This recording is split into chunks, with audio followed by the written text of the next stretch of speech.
The Purple Line is a community podcast, bringing you in-depth conversation with diverse leaders in the public and private sectors. Whether you're a student looking to gather advice or a professional tuning in for valuable resources, our dynamic programming provides tips for all ages and backgrounds. I'm your host, Emily Benavides, and this is The Purple Line.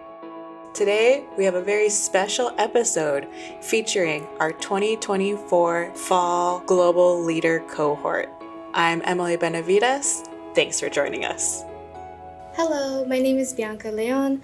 My hometown is Chicago, Illinois. I recently graduated from Dominican University, and I graduated in 2024. Hello, my name is Carlene Jimenez. My hometown is West Covina, California. I attended Wellesley College, and I'm part of the Red Hot class of 2024.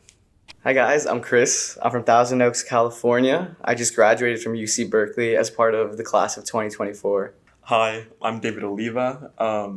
My hometown is Harlingen, Texas. I graduated from Texas A&M University, and I'm the class of 2023.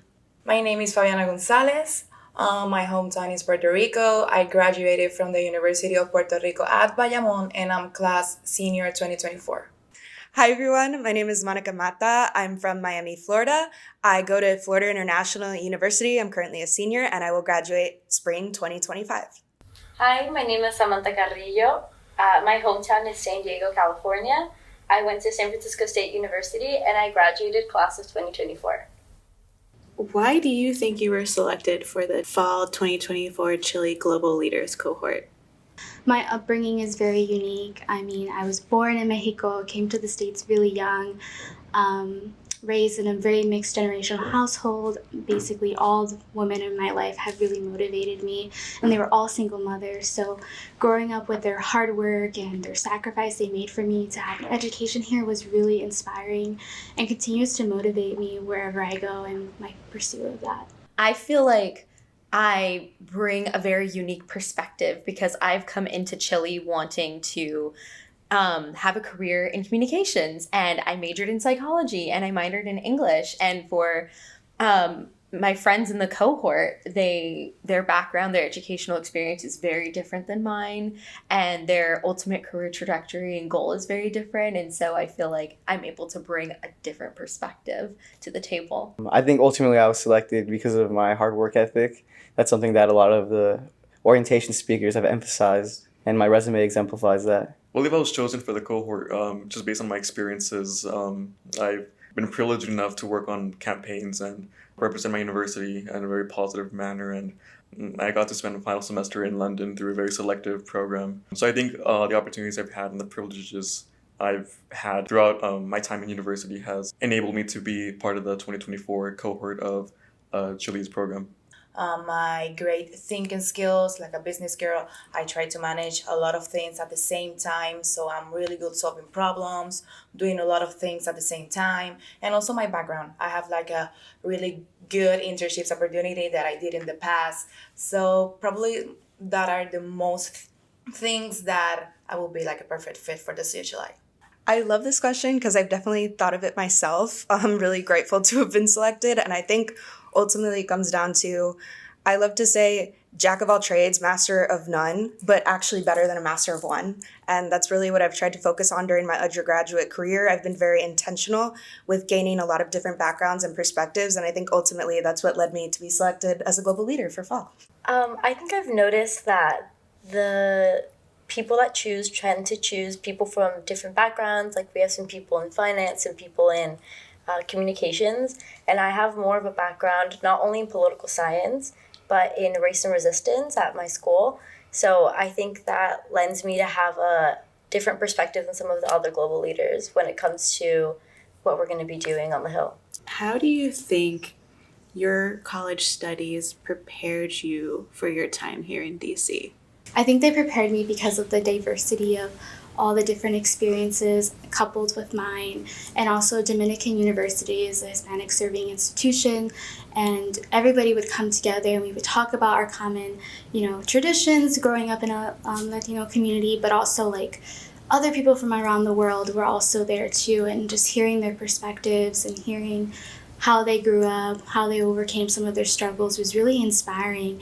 And actually putting that to paper with policy was just so motivating.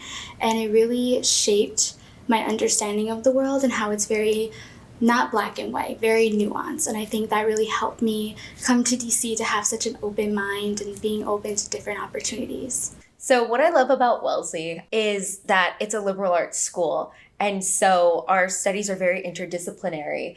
And so by the time you graduate, I have taken an engineering course. I've taken a geology course. I've done classes that help with writing. And so I feel like offices that we're going to be in might have tasks that I've never done before, but I feel like this will be able to impact moving forward, my work ethic, what I bring to the table. And so I really appreciate that Wellesley made sure that our studies were so broad. Okay, yeah. So at school, I majored in political science with a minor in public policy, in which I really emphasized international relations and security policy. And this allowed me to search and really understand my policy interests. My first university was actually St. Mary's University in San Antonio. It prepared me just by maturing me, making me realize that, there's more out there than what I was used to throughout my life. And through A&M, that's where a lot of the maturing, a lot of the opportunities really came in, and just making sure to present myself and represent myself and my university and my community really made things possible. What really prepared me to DC was the internships that I did. In the university, you learn like the basis. When you go to the field, you see the real world. So I know that the internships that I did in the past has helped me fit in this internship. Also last year I worked here in DC in the Congress, so this is not my first time like working in the Hill. So I know that the background also that I got last year is helping me a lot right now in DC in this internship. So for my studies, my major is international business, and I've had a very people-centric undergraduate education, and DC is one of the most people-centric cities in the entire world. So carrying forward my international business, people-centric thinking of people of all different backgrounds is really, I think, going to prepare me for a career very well in DC. Not just my core classes that have to do with my major prepared me, but those classes where we were encouraged to have more of a conversational back and forth, that prepared me more to think on my feet, which from what I've heard is what we're going to be having to do a lot of. Definitely. What piece of advice from your family rings especially true now that you're here in DC? I have two, actually. One of them is my mom always says it, to be humble, to always remember the people in my life who made those great sacrifices, and to actually listen and actually take in criticism and constructive feedback. And also, I'm very religious, so putting God first is one of my major motivations. I would say that they've always taught us to stick to a commitment and work hard, and while doing all of that, hold very true to your values and your morals, and just be a kind person and do that in no matter what it is. Yeah, well, my father, with the sentiment that wealth and worth are really far apart, always explained that if you work hard, you're honest, things will just go your way, and that's something I try to carry with me here. Some advice that my mom has always given me is to be humble regardless of where I go. I've been privileged all my life to endeavor so many opportunities. I always say thank you, and it's an honor, it's a privilege, because being here in DC is a privilege, and being a part of this program especially is a great privilege. They always told me like to stay true to myself, take all the activities that I can take, all the opportunities that I take. I grow from a really close family, like I'm not used to it, to be away from my family. This is like my second time, so they always every day continue to tell me like take care, don't be alone, be always with friends, and mostly take care and just enjoy this semester here in DC. My mom is a special education math teacher, and she instilled in me the importance of education and service for others. And my dad, on the other hand, coming from nothing, completely built himself up from poverty, managing to get his degree with 3 children. So I think that was really inspiring for me, and he ultimately instilled in me the importance of perseverance through challenges and dedication of hard work and the ultimate sacrifices. And so combining my mom's integrity with what she does for her career and my dad's just ultimate perseverance, I think together their strengths of education and corporate success have really just instilled with me how I can best be successful and represent them, hopefully in a good way throughout my career. Well, my parents have always instilled in me to never let anyone or anything change who I truly am, like deep to my core, because they raised me to be a certain way and they gave me all these values to be able to lead my life with.